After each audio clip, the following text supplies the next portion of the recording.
Hello and welcome to the programme where you can help solve crimes. Everything you see tonight will be for real. Real crimes reenacted as and where they happened with the help of actual witnesses.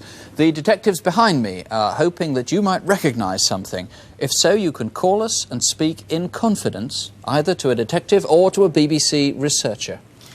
In case you do see something you recognise, you may need pen and paper. This is the number here, but police throughout the country are waiting for your call. The cases we're about to show you are often those where the police have almost exhausted ordinary methods of inquiry. In other words, they're the crimes that are the most difficult ones to solve. But with your help, last month's Crimewatch once again achieved results. We showed how last June in Bristol, a young mother, an American artist called Shelley Morgan, left her 2 children to go painting and simply disappeared. Her body was found 4 months later at Watercatch Farm near Backwell. The police had very little to go on, but after the programme, 120 people came forward with information. Until then, her movements could only be traced up to the point where she got onto a bus near her home at Bedminster. Now, with your help, we now know what happened after that. At a little before 11 o'clock on Monday the 11th of June, a viewer saw Shelley Morgan board the 354 bus at Bristol bus station. The 354 travels towards Backwell, where the body was found. At 11:15, she was seen to get off that bus at Long Ashton. And as she did so, a van pulled up. It's thought to have been a royal blue Ford Transit, and the driver, unlike the one shown here, was wearing a white T-shirt. He waved Shelley to the window, and she seemed to be giving him directions. In fact, apparently they were heading the same way, and the driver may have offered her a lift. Detectives now need to trace that driver, if only to eliminate him from their inquiries. If you can help, here's the number, 01811 8055. Or you can call the incident room at Nailsea. That's Bristol 854 011 0272 854 011. Then there was the armed robbery in Shropshire. After seeing our reconstruction, more than 250 viewers called in to offer help. We showed how a security van was ambushed in a country lane and £500,000 was stolen. Quick, now, come on, out! One of the raiders' vehicles, a yellow lorry, had driven 200 miles from Chelmsford in Essex to the ambush spot at Wem. It had been bought the day before at auction, and 2 men who were at that auction rang to tell us that they saw the lorry leave, accompanied by a blue Ford Escort car. A blue car, but with a green passenger door, very distinctive. The police are following that up, and if you know such a car, please do let us know. There have been strong new leads on several of the other cases we've dealt with on Crimewatch, but in particular there's been a development in the past few hours on one of our major appeals last month. The man in charge of the Brighton bomb inquiry asked for your help. If you recall, he especially wanted to hear from a Roy Walsh, who stayed at the Grand Hotel on the 15th, 16th and 17th of September. Following 80 calls to Crimewatch, Detective Chief Superintendent Jack Rees is back in the studio to explain why he's now stepping up the hunt for Roy Walsh, and it's looking increasingly like this is your man, is it? Well, the more time that elapses, the more interesting and significant Mr. Walsh becomes. Now, what you're releasing tonight is a fragment of his hotel registration, and there is something distinctive in the handwriting. Yes, if your viewers look at the E in Braxfield and the E in SE4, you'll notice that there is a peculiarity, and we would like any of your viewers who know people with handwriting like that to tell us. It's almost as though he's drawn a downward, either an L or a downward stroke, and then a Z backwards, as it were. Z backwards up through the upright. In general, how is the inquiry progressing? Well, we've got an awful lot of inquiries still going on. We've embarrassed a few people that have not come forward, and we would ask those people who stayed at the Grand Hotel in false names to come forward and identify themselves in order that we can eliminate them from our inquiry. Despite the seriousness, some people still have not come forward voluntarily. That's right, yes. You've had to discover them? Yes. OK. Well, thank you very much, Mr. Rees, indeed. Thank you. Well, this month, we start with the murder of a policeman. You'll almost certainly have read about the case, and it appeared in the press on the same day as Mrs. Gandhi's death was reported. It was 7 weeks ago, Wednesday the 31st of October. Police Sergeant John Speed, a married man with 2 children, was buried at Leeds Parish Church, ironically just 50 feet from where he'd been gunned down. He was shot as he went to help a colleague who was gravely wounded. Sergeant Speed and his colleague were both unarmed, and on the face of it, there appeared to be precious little motive for such violence. But West Yorkshire Police believe the shooting may be linked to 2 previous robberies in the area. We start our reconstruction with a look back to 1981.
Police, please.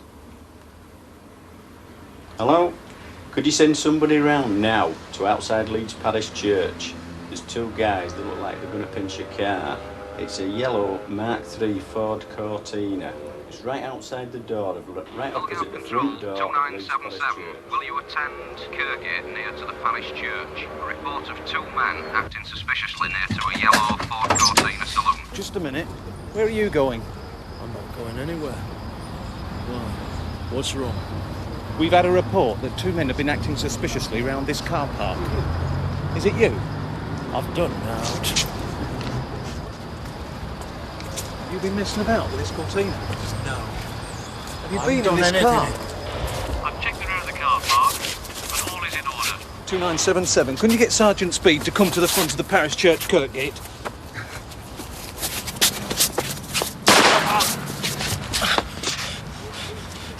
(1013). 1013. I've been shot. Get an ambulance. 2977 to control. Description of gunman. He's a white male, about 40 years of age.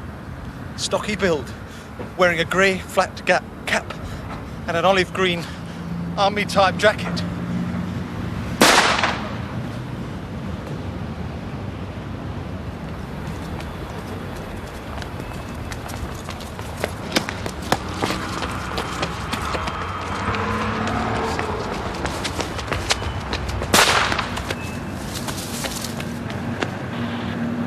Control to all available units. Go immediately to the parish church area. We've a report that PC Thorpe and Sergeant Speed have been shot. The gunman and a second man are running towards Shannon Street. 1509 is in pursuit.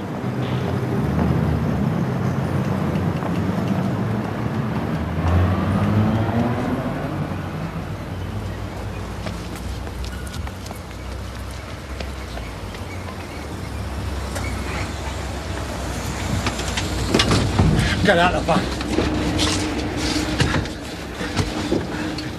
What the hell's going off, mate? Just leave me then. What's the guy there?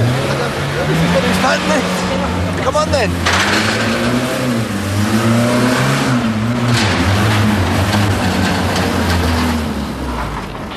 Belgav control to all units. Suspect has hijacked a Ford Transit van.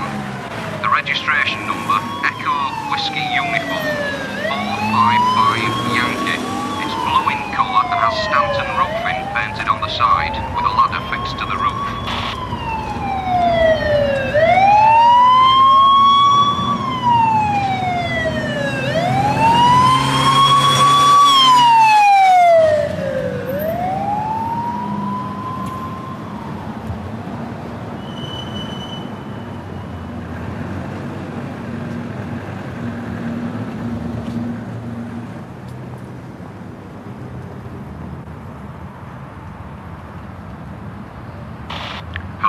Sans.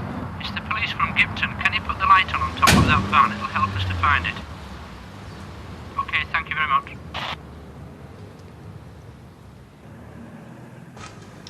The Indian Prime Minister, Mrs. Gandhi, has been shot dead by assassins in Delhi. The shooting happened just a few hours ago, and Mrs. Gandhi was rushed to hospital for...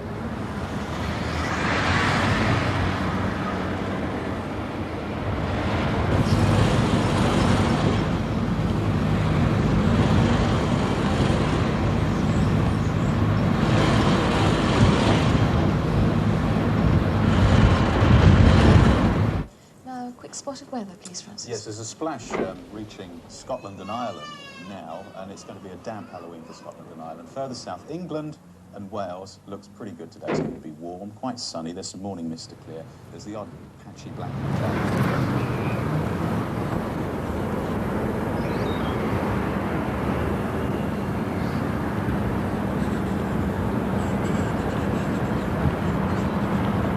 Of the sad death of Mrs. Gandhi, but we will be bringing you that tomorrow. There we are, thank you very much indeed. Very warm, extraordinarily warm for the time of the year, don't you think? Yeah, it should be about 12, 13. It's probably 16, 17 this afternoon, yeah. So Indian summer.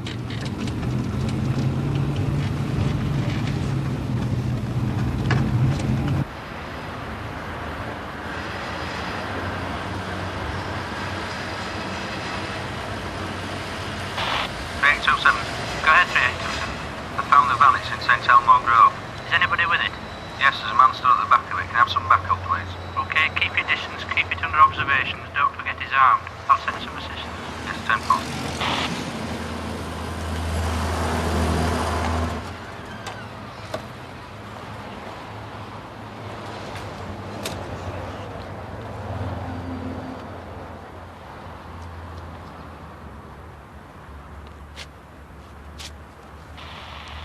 Control to Firearm Unit 51. Will you attend St Elmo's Grove, Leeds 9 immediately? The hijacked vehicle has been recovered in that area. Will you conduct an immediate search there?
Outside the Anglers Club in Nippet Lane.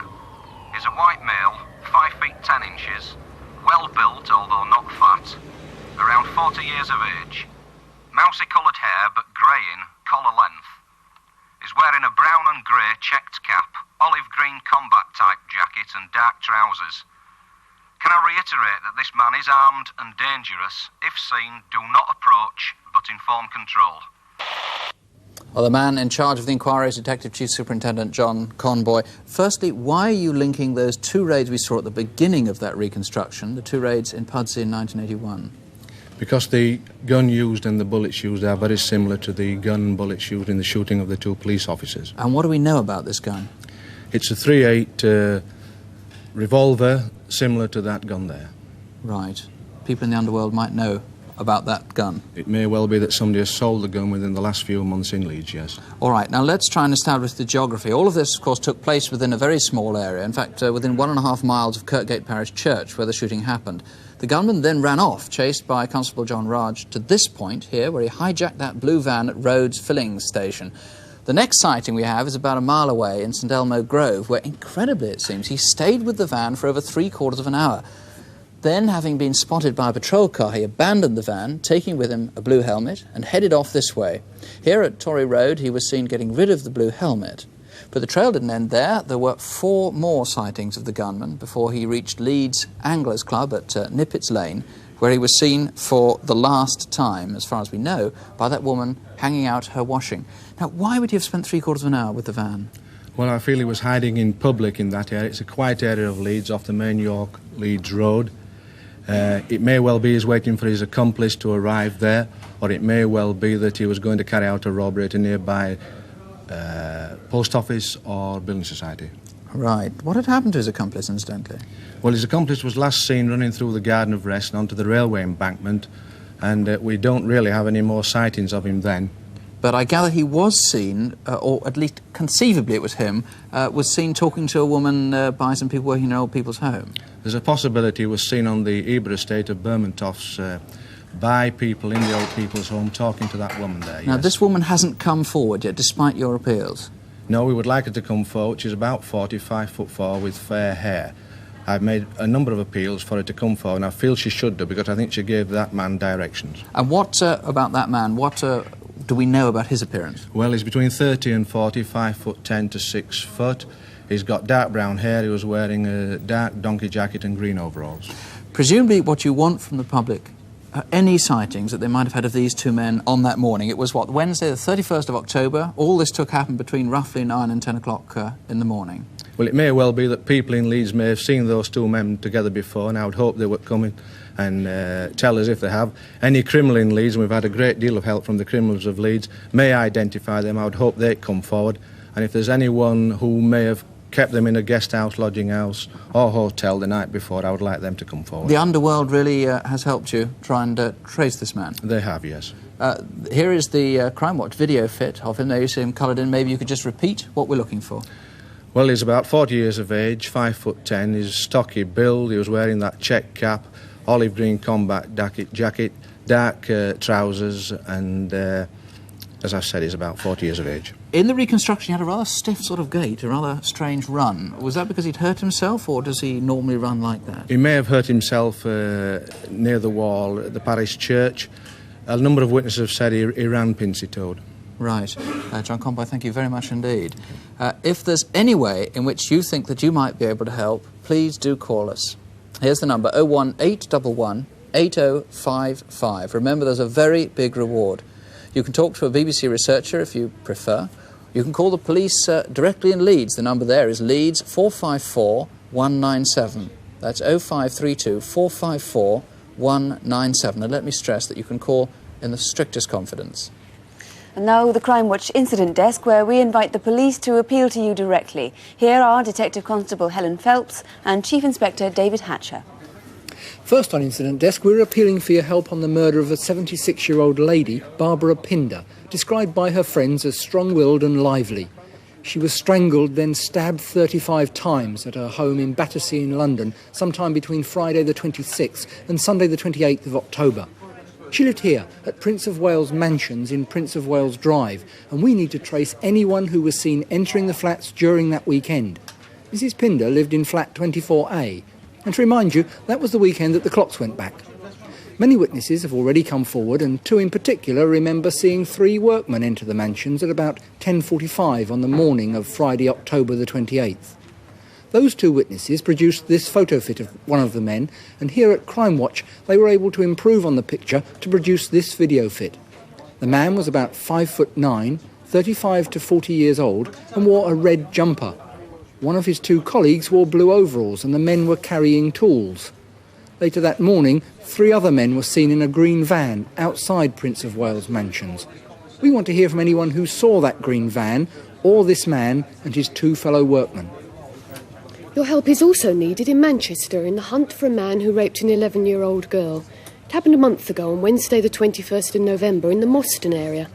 We're anxious to trace a man seen outside the entrance to Moston Youth Centre in Hoff Hall Road shortly after 7 p.m. He's described as 28 years old, 5 foot 10 inches tall, and was wearing jeans and a blue cagoule with the hood up, and these rather expensive trainers. They're the distinctive high-tech brand. After the attacks, he escaped over a fence beside the centre and ran across Moston playing fields towards Albine Street and Pym Street. If you live in this area, perhaps you remember seeing him. He must have been very muddy after the attack. Next to the centre is Moston College, and anyone taking evening classes there that night may have seen the man around 7 o'clock. Remember, the attack happened on Wednesday the 21st of November here at the Moston Youth Centre, and it may be linked to a similar incident 2 days earlier, about a mile away, here at the junction of Victoria Avenue East and Rochdale Road. A man dressed in similar clothes attempted to rape a 12-year-old girl. This description, this time, was of a man in his late teens. If you have any information at all, you can ring us here in confidence. Police in Thames Valley need your help to complete their inquiries into this murder. On Thursday the 18th of October, the burning body of a man was found here in Willets Lane, Denham. It's just off the M40 in Buckinghamshire. We still need to find the victim's car. It was a red Colt Mirage, like this one, and it's disappeared. There's the registration number, A268ARX. At least that's what it was. It could be anything now. Have you seen one like it in your street? We've reason to believe it's still somewhere between London and Buckinghamshire. Remember the number, A268ARX, and ring us if you've seen that car. And just in case you've still got some Christmas shopping to do, take a look at this lot. They're exclusive and very valuable fur coats, and 30 of them, just like these, have been stolen and are no doubt being offered to new owners. Some of them have pelt numbers, and police in Cheshire have been trying to track them down since they were stolen from a furrier's in Wilmslow late on Thursday the 27th of September. They'd earlier been displayed at a fashion show and were being kept overnight at Marshall's Furs in Water Lane. The thieves smashed their way into the shop, and from witnesses we've been able to compile these photo fits of 2 people who may have been involved in the raid.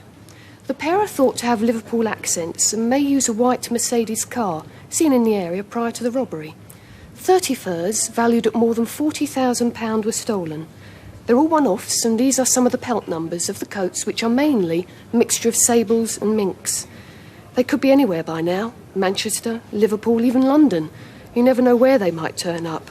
So if you do get offered furs like these, fresh from the back of a lorry, give us a ring here, or ring your local police.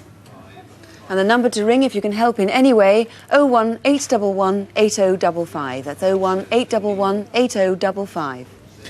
Our next case is almost certainly the most difficult we've ever asked your help with. It's 5 years old, and not only are police hunting for a murderer, they're also still trying to find out who the victim is. Forensic scientists have unravelled part of the puzzle. Detectives now want to see if there's anything that you can add. The story starts in Kent. Bedgebury Forest lies between Tunbridge Wells and Hawkshurst, just off the A21. In October 1979, the body of a young woman was found by a horsewoman riding through the forest. The victim had been battered and her face was badly mutilated. There was no handbag, no identification and virtually nothing to go on. Well, with us tonight is Detective Superintendent Peter Spittles, who's been in charge of the case and has brought in the main clue, the dress that she was wearing there. Superintendent Spittles, how did you try to find out who the woman was? We did all the usual inquiries through the Missing Persons Bureau at New Scotland Yard, through the social services, through the hospitals and from doctors.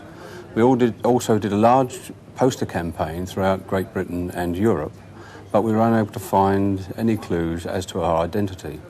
So we did in fact call on the services of the pathologist, and he has in fact come up with a number of clues for us. That's Dr. Peter Vanessis here. What clues have you turned up? Well, among the clues, we looked at her teeth. In fact, I have here a demonstration skull, and her teeth, in fact, were very worn down, particularly in the molar region here. She also had wisdom teeth, which actually placed her around about the age of 30 years. In addition, we noted from the examination of her teeth that, in fact, she had never visited a dentist in her life, so her teeth were in a very poor state of repair. In addition, she had no evidence of nicotine staining on her teeth, nor her fingers, which indicated that she was a non-smoker. Do her lungs bear that out? Her lungs certainly do bear that out, and also they show that, in fact, that they are very clean, which is indicative of her having lived in the country rather than in the city. Well, the city lungs are much blacker, are they? Yes, if we examine a microscopical slide of city lungs, we can see that, in fact, there are quite clear carbon deposits present around blood vessels in this field that we have here. So she was probably a country girl and a non-smoker. Yes. Anything else? I gather she had an ectopic pregnancy. That's right. When we examined her abdomen, we found that she had this ectopic pregnancy, which, in my view, had been present for about 4 to 6 weeks. But, in fact, it had been bleeding for a period of 2 to 3 weeks. And here we can see quite clearly the area where there are remnants of embryonic tissue. And nearby, as we scan the slide, there is a lot of blood clot of varying ages, which indicates that it had been bleeding for that period of time. So she must have been in a lot of pain.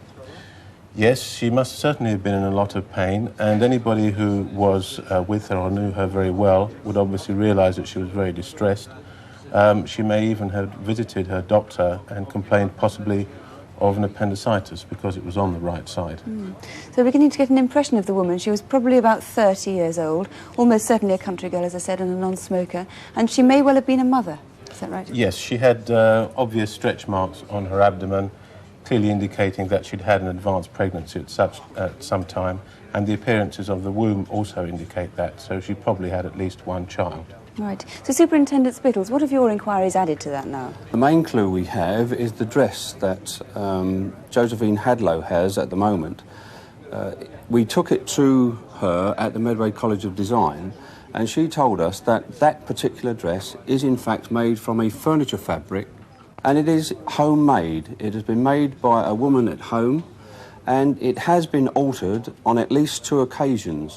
One around the hem, and the other time is with darts through the breast area on 2 separate occasions. So it's not a bought dress, it's a homemade dress, and maybe she wasn't very well off then? No, we think that it was possibly bought in an Oxfam shop or a second-hand shop, and she could have been living a very poor existence. So that dress really is crucial, that might lead you Yes, to find it's out most who she was. important. It's the most important clue we have, and we would like to find either the lady that made it at home or the person that altered the dress. So we've had an account of this woman's way of life, and we know what she was wearing. Do we have any idea now of what she looked like? Yes. Again, we asked Dr. Venices for his help in reconstructing the skull, and then an artist's impression was formulated from that, from which we did publish this impression, and we would ask people, if they recognise that impression, to come forward and tell us who they think it is. We're not expecting a great deal on this, but if conceivably you think you knew this woman, call us here on Crimewatch UK. And what about the unusual dress? Do you remember making it or altering it? Whatever your information, phone us on 01811 8055, or you can call Kent Police. The number there is Tunbridge Wells 2642. That's 0892 262 42. Now this month's photo calls, people you might recognise whom the police would like to interview. Chief Inspector David Hatcher and DC Helen Phelps have the pictures. See if there's anyone here you think you know. We've 4 faces for you to look at on our photo call this month. First of all, have you seen either of these men? Terry Smith on the left and John Kendall on the right. They made a dramatic escape from a prison van on Wednesday the 21st of November. They were serving long sentences for robbery and burglary. These 2 may be dangerous and should not be approached. The next face on our photo call is this one, Alexander Hamilton. Sussex Police would like to interview Mr Hamilton in connection with a number of offences of criminal deception. On the 19th of November, an 86-year-old lady from Worthing met a man who gave his name as Stuart Alexander. He claimed to be a valet on the Canberra and persuaded her that he could get her discount on a cruise. He so convinced her that when they met again next day, she parted with £1,200 in cash. Needless to say, she never saw it or him again. Stuart Alexander, who by the way uses that name when he stays at guest houses, has also claimed to be a valet on the QE2, and he's conned elderly ladies with the offer of Chanel No. 5 perfume. On every occasion, though, he's sailed off with the money. Alexander Hamilton is 63. He's described as 5 feet 7 inches tall, average build, and with grey, balding hair. He's well-spoken, with a Scottish accent. And have you seen this man? His name's Austin John McCormick, although he's used the aliases Christy Miller and Jimmy Segdon. Merseyside police want to interview him in connection with the murder of William Ossu, who was killed in a fight at the Kowloon Club in Nelson Street, Liverpool, on the 15th of November 1982. Austin John McCormick is 32 years old, 5 foot 10 inches tall, stockily built and frequently alters his appearance, but there are some things he can't disguise. The heavy tattoos on his arms and the scar on his left cheek. If you've seen him, or indeed any of the other faces on our photo call, please call us here at Crimewatch UK. Now we want to take you back 7 months to the night of Thursday, the 24th of May. What happened on that night has tantalised a large team of detectives and orphaned 2 small children. The place is Balsall Heath in Birmingham. There's a red light district there that attracts streetwalkers and cruising cars from all around the city.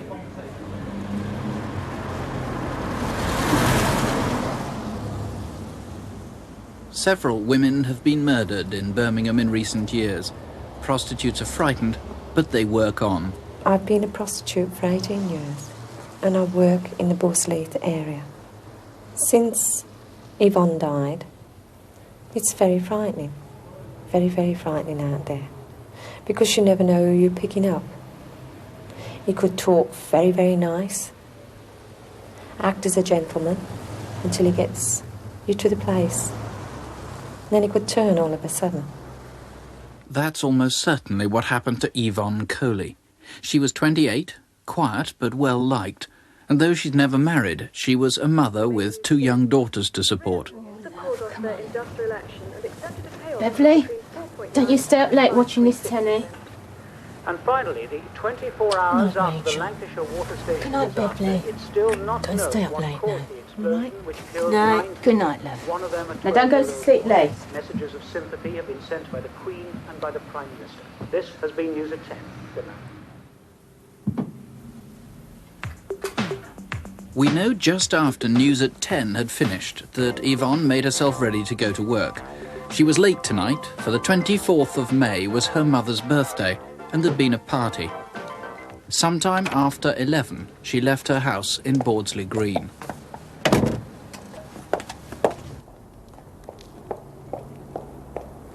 Meanwhile, 2 miles away in Balsall Heath, 2 other girls had found a punter whom they remember well.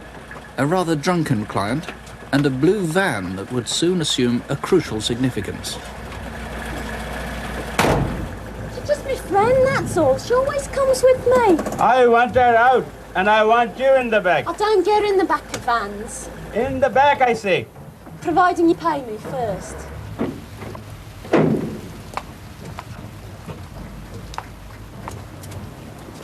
There you are. Leave your bag here. I just want a cigarette, all right? Oh, okay. Hey, you! Bring my money! Please, come back! Bring my money! Yvonne arrived in Balsall Heath at about 11:40. The police believe the blue van was still cruising round the area.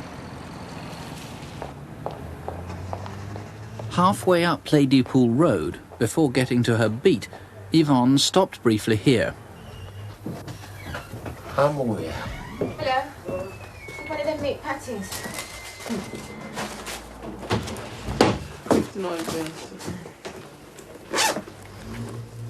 As far as the shopkeeper can remember, Yvonne appeared to have no more than small change in her purse.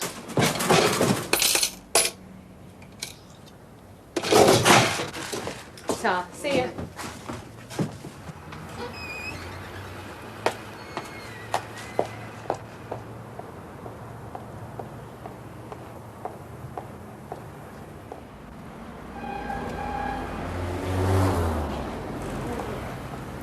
As Yvonne crossed Brighton Road, she was recognised by this local club owner. Hey, Busher! She was now heading for her usual beat on the corner of Sandford Road.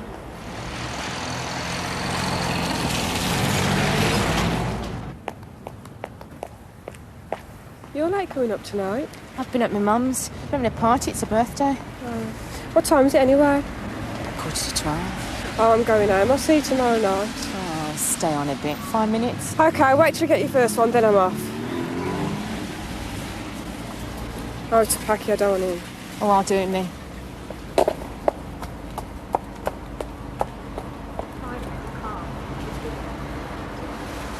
I'll see you later. Yeah, I'll see you tomorrow night. Ta-ra.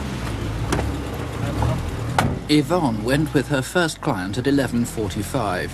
Later evidence, the amount of cash found with her body, suggests she did have other customers in the next half hour. If she did, she might have come here with them, a car park behind Ladypool Road, where the prostitutes earn their money in their clients' cars. But at some stage she must have come here, to the Warstock area about 3 miles away. It was here at 20 minutes past midnight that a couple walking home noticed a similar blue van parked in the entrance to Coxmore's Woods golf course. 8:30 the next morning, the same spot on Warstock Lane. The blue van was gone now, but a few paces from where it had been, a local resident made a gruesome discovery on his morning walk.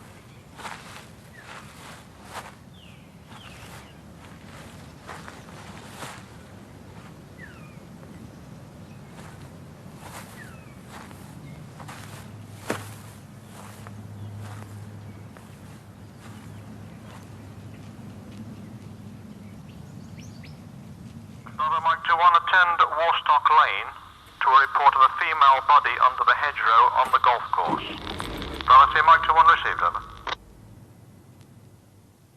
I knew Yvonne as a friend. They always say, oh no, it won't happen to me. But look at the heartbreak it brings when you're left for dead. Those men, all the prostitutes, if they'd seen anything that night, we'd just like them to come forward, because somebody must have seen something that night. Everybody's not blind. They're not. Well, before we speak to the man in charge of the inquiry, Detective Superintendent Roy Taylor, let's just recap on the geography of the area. When Yvonne arrived in Balsall Heath, she walked down Ladypool Road. The club owner saw her here as she crossed Brighton Road. Then we saw her meet her friend here on the corner of Sandford Road. That was the last time she was seen alive. It was about 3 miles away on Coxmore Woods golf course that her body was found next morning, just off Warstock Lane. She'd been strangled. Well, Superintendent Taylor, that blue van there seems to be the crucial clue, is it?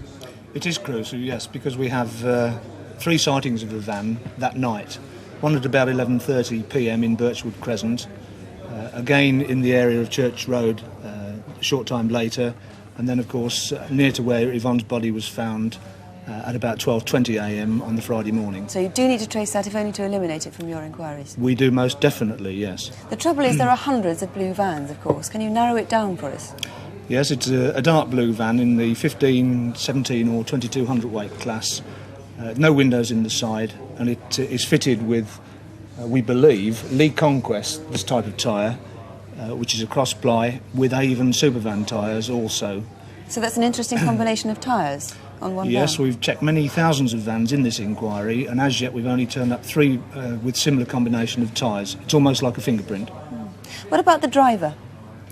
Well, we don't know for certain the driver of the van in Warstock Lane, but of course we've got the Asian gentleman that we're looking for, who was involved with the 2 prostitutes earlier in the evening, and he is described as an Asian, 40 years of age, very well built, with a moustache, a Mexican-style moustache, which will particularly distinguish him. Now, Yvonne was last definitely seen at 11:45 that night, and that blue van, the last sighting of a blue van, was at 12:20. Do you think those are the times between which she was murdered?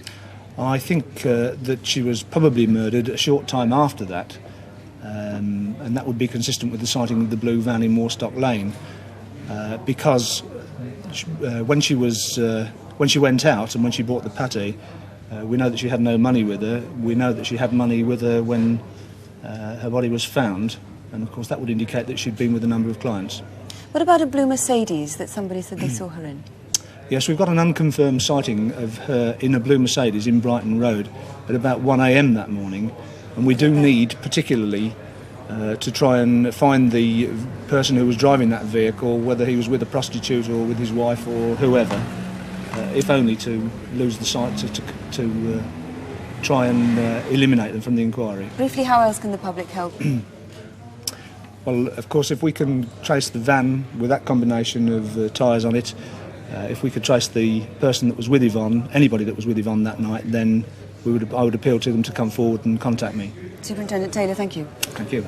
If there's any way you think you can help in any way, please don't let this happen again. The number to ring, 01811 8055, that's here at Crimewatch, or you can call Edward Road Police Station at Birmingham 440 1155. That's 021 440 1155. And if you haven't had a chance to write the numbers down, they're all on CFAX if you have that on page 186, there for the rest of the week. And if you don't have a phone or you can't get through, please write to us. Here's the address, Crimewatch UK, BBC TV Centre, London W12 8QT.